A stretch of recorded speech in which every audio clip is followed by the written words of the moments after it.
Hey everybody, welcome to the Guest Life Podcast, episode 9 with Frank Agostino. Frank is the co-owner and founder of Breakaway Distributing down on Barton Street in Hamilton, also known as Frank the Tank. Legend has it. He aspired to be, Frank the Tank from early days in his career, but now he's here with us. Frank, all the guys, Greg, Johnny down at Breakaway Distributing are a huge part of my business as well as my future business. They're going to talk about promotional products. They're going to talk about, everything to do with branding and also being a huge part in this community. So we're so happy to have you, Frank. Thanks for coming on the show. Yeah, thanks for having me, Dan. Got me out of the office and got to see where all the magic begins for you. You've been to our shop so many times. It's nice to see how the other half lives. Yeah, man. I mean, I think coming down to your office is always high energy. I'm always we're a little different of the spectrums in the sense of the city of where we're at, but it's entertaining in either way. Yeah, it depends where you are down on Barton Street at what time of the day. But Frank's just been a massive part of this industry. If you guys are walking around town, you're going to see a lot of gear from Frank and his team, Greg and Johnny down there, and all the staff that he has working for them. So the shirt I'm wearing right now got from Frank. He probably got his own shirt from himself because he he knows how to work the deal. So we're so happy to have him on. So Frank's just going to go through, he's been a Hamiltonian his whole life, and he's going to tell a little bit of his story. And we're so thankful to have you on the show. And let's begin with a little bit of the backstory on Frank, Breakaway Distributing, how it all began. Tell the people what they want to hear. All right. Well, I'm born in Hamilton. My whole family's from Hamilton. Born and raised right downtown Hamilton, right by the General Hospital. Okay. My parents owned a business called Angelo's Dry Goods and Hardware, where we are now, and on Barton Street. And what's the corner that you're on? We are between Wentworth and Victoria. Okay. So the original business they had was called Cinderella. They actually moved from Lock Street to Barton Street because Barton Street was a better place to be. Can you imagine that? What year was that? It would have been 1969, late 60s, and then they moved there in the early 70s. So, I mean, people still to this day tell me that they got their first communion suit or, from the business, and people will stop me on the street, some of the older, and say, and I don't know who they are, but they remember me as a kid and say, oh my God, you look exactly like your dad, and how's he doing, or how's your mom? So, yeah, and I'm still there. So my mom was pregnant with me at the shop we're in. I'm 49 now, and I'm still in the same building. I haven't left. 39? Yeah, 49, buddy. That's 10. Got that 10. That's 10. That's it. You're always ready to go. That's crazy. Yeah, man. And so basically how it started is I was working growing up, I worked at Kineski Sports. And then I worked at Real McCoy because my dad gave me an ultimatum, either get a full-time job or don't come home. So Real McCoy's up the street was hiring full-time, so I ended up getting a job there. And I was involved in the t-shirt stuff and the promotional stuff a little bit there. But in those days it was a bit different. There were so many independent, like there was Kineski's, Real McCoy, Mason Athletics, Hume Sports, the Jock Shop on John Street. There were so many independent small businesses that had a need for blanks.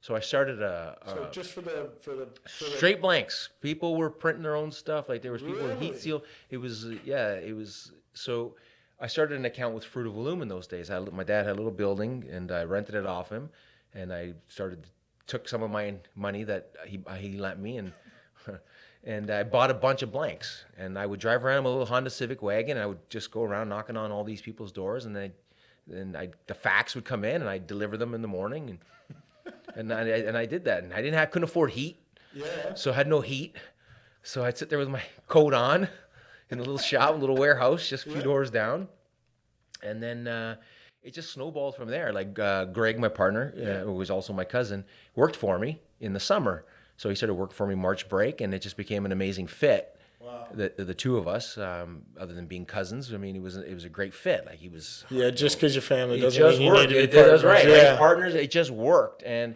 so before you know it, one of our clients, I was delivering shirts to them down the road, Benny Bombardieri Manufacturing, that they do school uniforms, and I saw a bunch of silkscreening material equipment buried.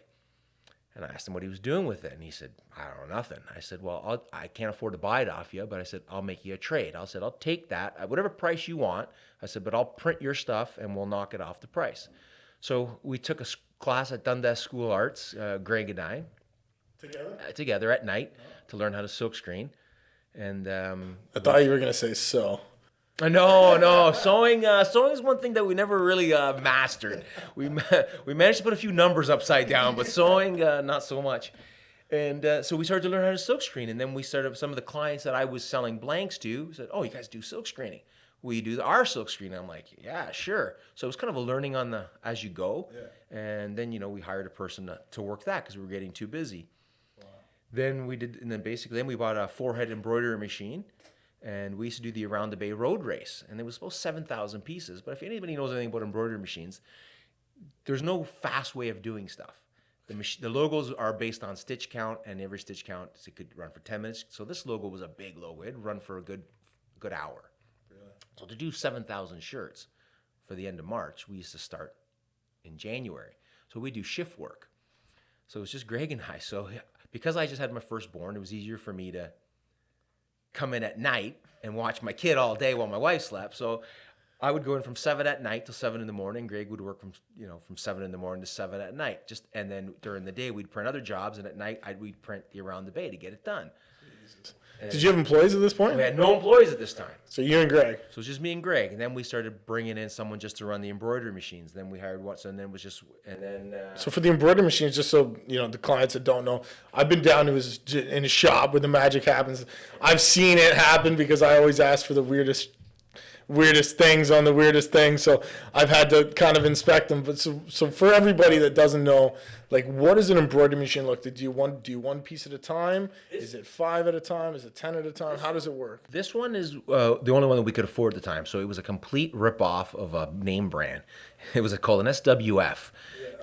It was a complete rip-off. It looked the same, had everything the same, like a fake Gucci or Louis Vuitton. Yeah. Same idea, right on the street corner. Yeah. And it was a 4-head, so it did 4 pieces at a time. Okay. So if you try to figure out 7,000 shirts at an hour a run on 4 pieces at a time, it makes for long nights and long days when you're still trying to do other work. But it worked. We made it work. Yeah, and now we have over 32 of these heads.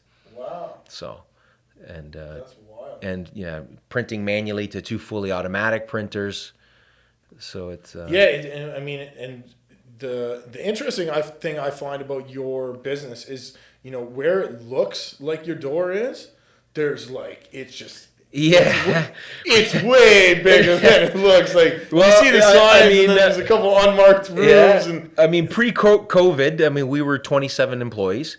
Wow. Right now we're about 6 or 7. Yeah. So, it's going to get there. We just got to wait for stuff to open up, like sports, and so it'll get there. Wow. But what's been great? It's a massive operation that he's got going, and it's quick. The nice thing about you guys that I always use, and that's why I tell so many people about you guys is, the speed that you can pump stuff out. Most of the time, it's the delivery time. Service. 100%. Anybody can do what we do. Yeah. And I'm sure there's a lot of people who do plumbing. Yeah. But service. We're in the service, and that's what we sell. We sell service.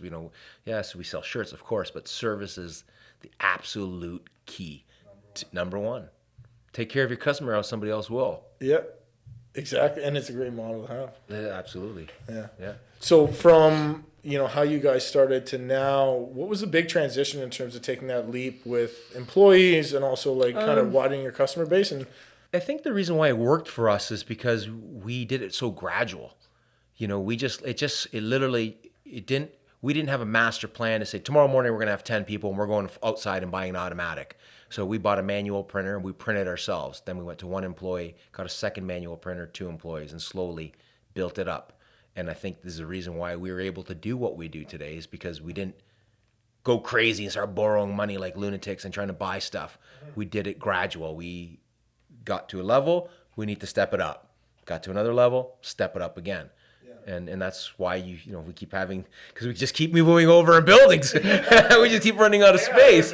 Another building, right? And we've been very fortunate enough that a lot of those buildings were that were in our family, and that we bought them off my dad, right? It's not like they were given to us, and he but we were lucky enough he helped us out with the finances, with the bank at those, because Barton Street and mortgages in those days is not like it is today.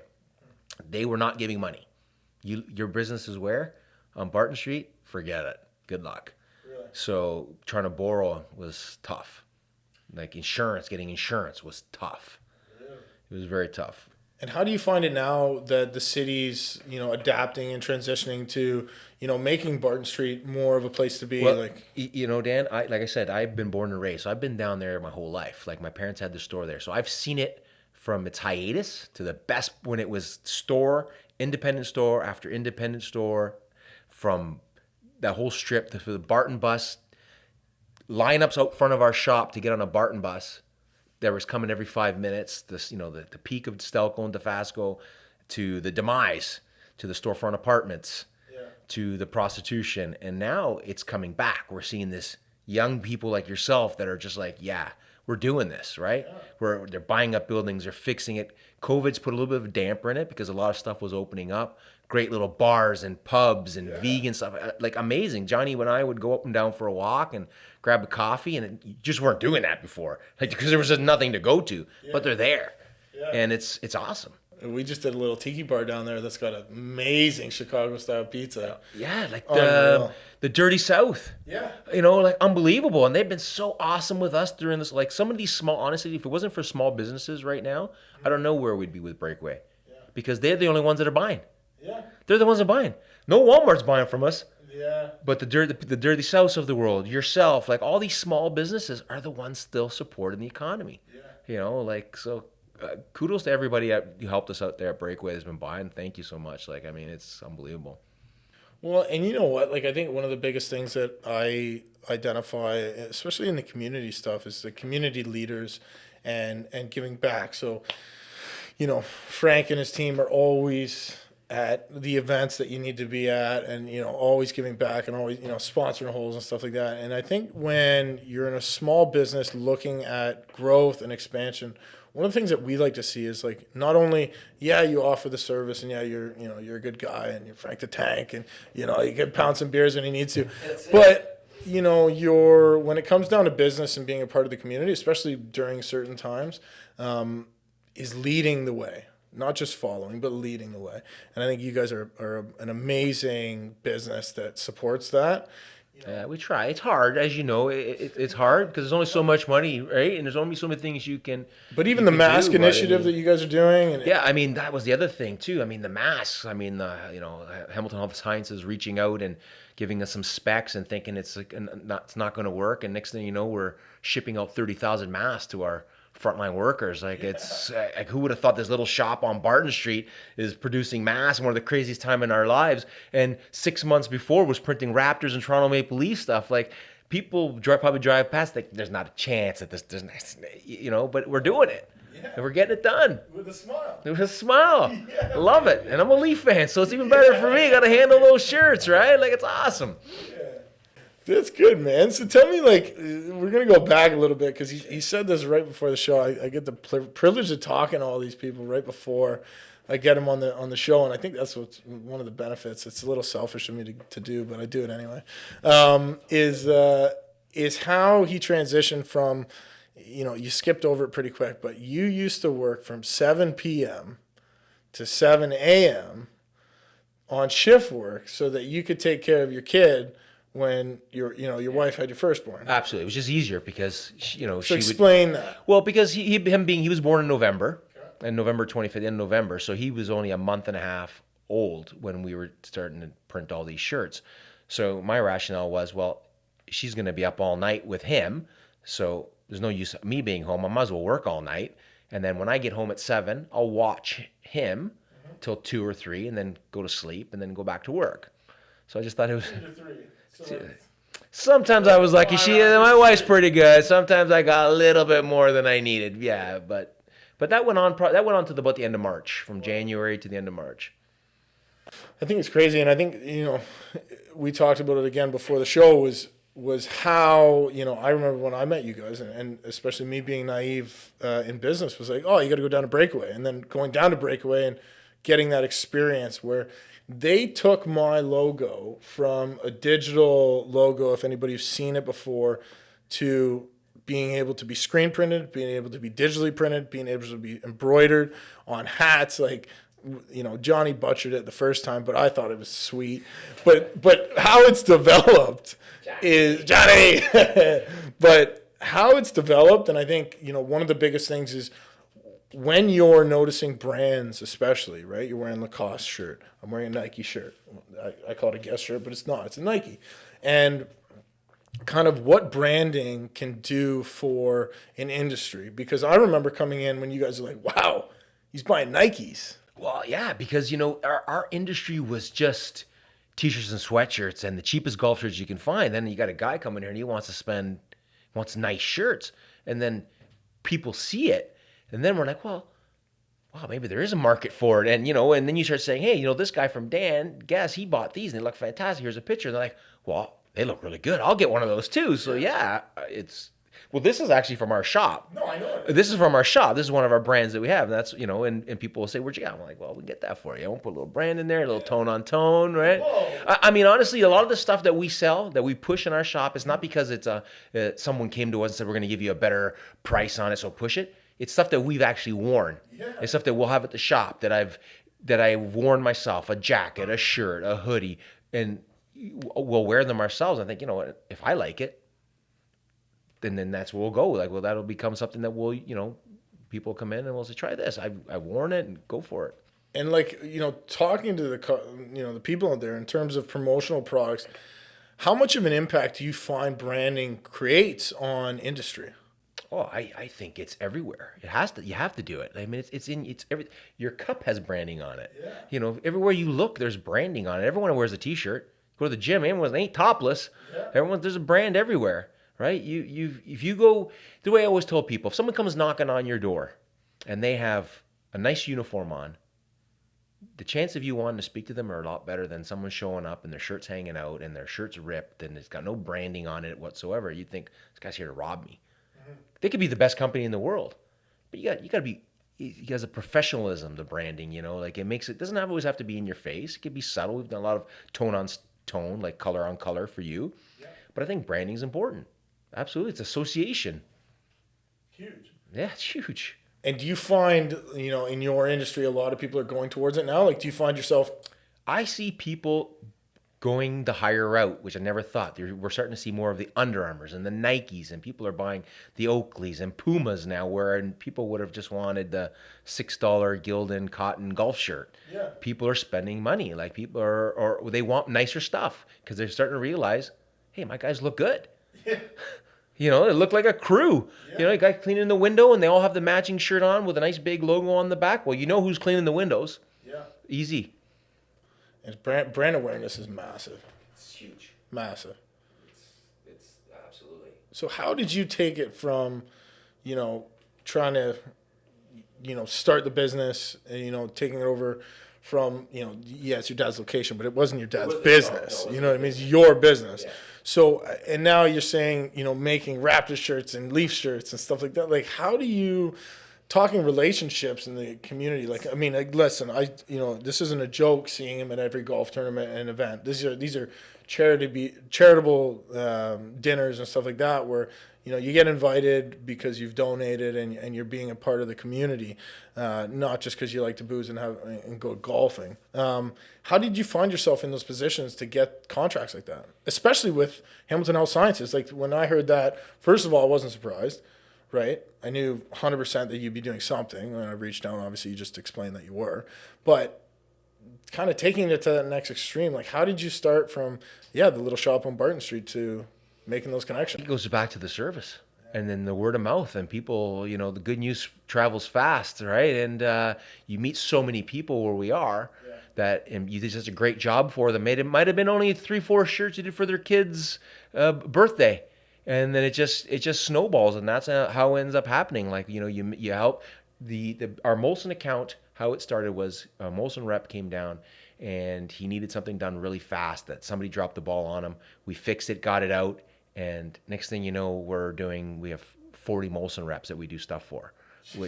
Right? Same thing. Hospital, same thing. Someone needed a shirt or something done, a lab coat, and we did it. Next thing you know, they're telling their boss, and before you know it, when this all broke out. It's just the word of mouth, the service is the key. We have to make your day easy. If ordering a shirt becomes difficult, you're probably not going to come with us. We're trying to make your day. We have to make your job easy, because I guarantee you probably got a billion things you have to do at work other than ordering a shirt for your boss. Yeah. So we try to make your job easy. Simple, but very complex. Simple, but yeah, at times it can be extremely complex. Some days you just got to walk away, go fold a shirt or do something totally different, and the answers will come to you. Oh man, it's wild because it's so transitional. So we do this podcast for entrepreneurs and people in the community and people that want to be leaders in their businesses or at their corporations or whatever they're doing. And I think the takeaways from a lot of these are simplify some of the hardest tasks, right? Why is it so complicated? I don't know. That's a good question. My father always said, do one thing and do it right. Right? Don't take on too much. If this is what you're doing, this is what you've started. You're not going to go from printing shirts to going to making flags or something ridiculous. You might get there, but make this one work and work hard at it. Yeah. All right? You put your effort. You put your effort in. You put your effort in. You put your effort in. You put your effort in, and it will come. It will come. You have to wear a lot of hats. One day you have to be a social worker when you have employees, and some days you have to be their best friend, and sometimes you have to be the accountant, and some days you have to be an advertising major, and you have to learn these things, and and you have to start to delegate. You have to bring people in. Like you met some of your great staff here. They're all here because they have a purpose to make things more functional and work better, and you have to build to that. You try to do that too soon, it's tough. You got to do it slowly. At least that works for us. Some people might get lucky. Maybe they flick that switch, and next day they're capital of industry. For me, maybe it's just a personality. The nice gradual, slowly get there, and it's been consistent hard work. Right, and build it as you go. So, what advice would you give to somebody? Whether it's in your industry or outside your industry, starting a business and kind of taking those steps in terms of like getting into the next level and being the forefront of the community. Yeah, the only advice I could give people that want to start their own business is it's a lot of work. It's work. But don't be afraid of the work. Embrace the work, because in you have to treat it like you're working for somebody else. Like this is your job's on the line every day. You can't have your buddies phoning you saying, you can't just think, oh, I'm going golfing. You're going to get there. If you work hard, you're going to get there. But there's a lot of sacrifices you got to make in the beginning. You may not take vacations for the next 5-6 years because all your money is, you got to go you need more money for the business. Sacrifice it, work hard, watch the dollars. You said something before the show that I thought was really interesting, which is what you told your girlfriend. My wife now. So when I started dating my wife now, my beautiful wife now, I said to her, I had my own business, and it was starting off, and I said to her, just pretend that don't call me. Pretend that I'm going to work for somebody that I can't take phone calls, because I didn't want any distractions. I need to work, right? And I don't want, if I had to talk to you on the phone, that means I'm not working. So I think that's the most important part, that, if people see what we do now, right? Like you said, we go to the golf, but that's not where it was before. Couldn't afford those things. Couldn't be able to do those things. I didn't have employees. I was in my little Honda Civic wagon, loading it to the roof, driving around, dropping off shirts every day to different stores in the city. Yeah, like I think that like coming from you, especially, like that's a really good piece of advice from the sense of like, because as a business owner, and I think, before, we're still dealing with COVID-19 right now. We're on the, hopefully over the curve. But, dealing with it is like, as a business owner, I would say before this, it was cool to be an entrepreneur. I still think it's cool, but it was a lot cooler. Yeah, the uncertainty of the world, right? It makes you start thinking, right? There's a lot of challenges now dealing with it, and I think, one of the things is a huge benefit. I remember when I first started my business was, if I call my buddies, I'm available. Yeah, I could do that. But you realize when you love what you do and you put your effort into it, is that when your focus is maintained on your business or your job or whatever role that may be, because this isn't just an entrepreneurial podcast, but if you're a manager somewhere and you want to manage the shit out of that position, being able to focus and without distraction, and also without guilt of distraction, which I think is a big one. Whereas, everybody, I'm sure you felt it, where they know that you can pick up the phone. and you're choosing not to, right?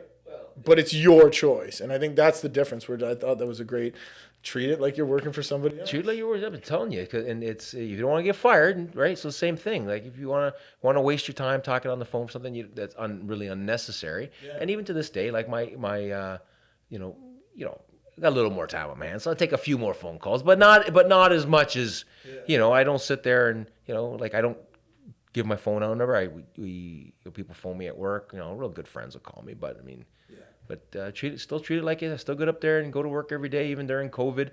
I lasted a whole week before I was down at the shop printing shirts, and I had my daughter with me to fold. Because a guy from Brantford, he owned a small barber shop, and he said, Frank, I got nothing coming in. I really need these shirts, to make some money. Yeah. And I'm like, you know what? I'm going to go down and print these shirts for the guy.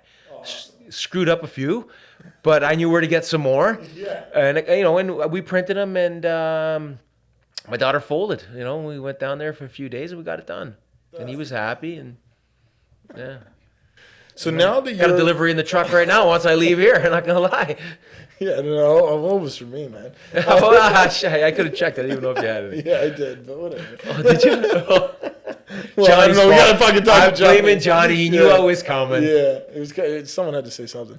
But I think, so the next question I have is work-life balance. We talk about it a lot as entrepreneurs, and also the challenges that come with it, which in my opinion doesn't exist, work-life balance. But, now you're a father of how many? 3. Father of 3, husband, cousin, brother, all those things, business owner. How do you manage your time? Also, Frank's going to be frustrated. The reason we call him Frank the Tank is because he's just dropped about 30 pounds. Maybe a little bit more. Oh, 30, maybe 35 pounds. Guy's a machine right now. We're gonna take some photos flexing later. But, we're talking about some of the challenges that come up, especially the stress. But managing it as it goes through in your career, it's how do you deal? It's hard. It's really hard because when your kids, you want to give your kids everything possible, right? So I mean, in sports take a ton of time. So trying to work and then you're always leaving, in the guilt, because you're leaving early because you got to go to a hockey game, and then it's this one, it's that one, and it is tough because if you take it if you don't care. Why don't you leave? You leave every day at 1:00. You don't care. Yeah. But when you care, like I said, you treat it like you're working for somebody. You care, like it weighs on you because you want to get your kids to where they want to go, but you just left 4 days in a row, or then there's a hockey tournament, and then you're actually sick one day. Yeah. So there's the guilt. There's the guilt. Yeah. That's what it comes down to. It's just you just don't want to miss. Like it sounds stupid. I don't know how to explain it, but it's hard to manage it all because you can't just say, oh, I got sick days. I'm going to take some sick days. I'm going to call my boss, right? Yeah. You got to go in with the flu. You got to go in with a fever. Yeah. There's no taking a sick day or, and your kids still have to go where they got to go and you're still got to make those deliveries and you still got to go, do what you got to do at the shop. So it's hard. Yeah. Some days that's when it gets frustrating. You're like, oh, I should have just been a teacher. Got my summers off.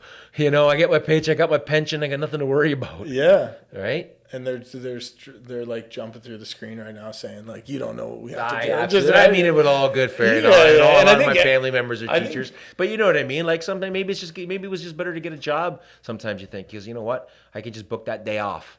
And there's no guilt because I'm entitled. Yeah. Right? You're not entitled to anything when you own your own business. You're not entitled to a pension. You're not entitled jack. Nothing. Only what you choose to put into it. Yeah. Right? It's tough. Well, there's also a massive reward with that I think is really important to go. Like, what we talked about is that freedom when needed, right? Even though you leave that, we talked about today, you came in for the podcast, it made you feel good. Yeah, absolutely. And that's definitely one of the perks that and it sounds like I'm kind of contradicting myself, but it's the best and the worst thing, right? Because you're able to do that when you want to do it, right? But we've built it to. We're also at a point now, it's 27 years later, right? Like this is not day 13 and you're taking 3 days off because you want to go hang out with your buddies at Silkscreening. You're going to Bali, yeah. Right? Yeah, Silkscreening, right? Yeah. So, you've built it to where, you've got great people. You surround yourself with great people. We've got Johnny, who's a huge help, right? Because now we can actually go and do things because Johnny's got our back. Yeah. right? We've got Marissa, who's been there for so long with the Phenomenal. Phenomenal, right? Yeah. Like, she's got our back. Like, she takes it seriously. Like, and she cares every time I come in. She cares, right? And that's what you want. Yeah. My mother always told me as a child, go with the people who are better than you and do their shopping, right? And that's always stuck with me my whole life, right? And do their shop, see what they eat. Right? And if people don't understand what I'm talking about, it means you're a successful business guy. So I want to be you. So I have to see what Dan does. So the metaphor of doing his shopping is the grocery bag is filled with what you do every day. It's how you get to where you're going. And that stuck with me my whole life. Like, always, every time I think, you know what? You strive to be that person. You strive to see how they do it. You want to be in great shape? Well, you're going to go to somebody who's 500 pounds to train you, overweight, or you're going to go to somebody who's jacked and eats right and does all the right things. They're going to train you. They're going to show you how it's done. And that's how you do it. Yeah, and I you know what? If she hears that, she'll probably break down her tears because she'll remember telling me that. She told me that all the time. Yeah, I love that, man. I think that's great advice for anybody coming up and any of the listeners out there that are tuning in. I think, you know, we brought Frank on the show for many reasons, not just because he's an awesome guy, but, you know, the business that he's developed. And if you ever have an opportunity to experience the service, which is what he's talking about, I don't got to sell it. You'll be, you know, blown away. Don't talk to Frank about the design. Talk to Johnny. Yeah. I agree with you.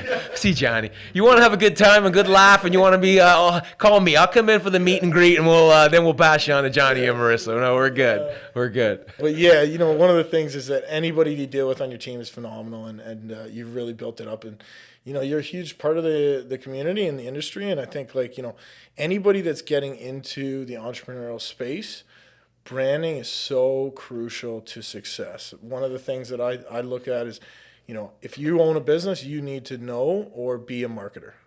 So whether if you suck, get the best in the business. Absolutely.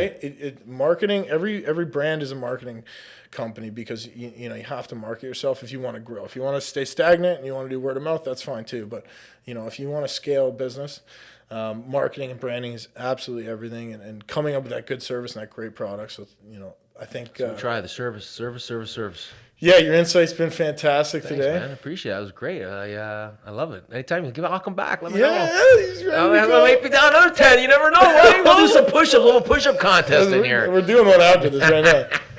So thanks so much for coming on the show, Frank. Thank you. Thank you for having me. Appreciate it. Thank you so much. To all the listeners out there, like I said, we're doing this podcast to just showcase some of the talent in the community and how you can kind of identify that, like, you know, everybody has a story and everybody has a beginning. So, you know, the big thing is, why not me? Why not now? Everybody's had a day one, and you know, relating to these people that we're bringing on is just, you know, it's taking it to that next level. If you have questions, reach out. You know, anybody's happy to tell you their story. Just be a listener. Learn how to listen. So Frank, thank you so much for being on the show. Thank you for listening to me babble. It's been an absolute pleasure. So thanks so much. The Guest Life Podcast, episode 9, Frank Agostino. Why not me? Why not now? Thank you very much. Thank you.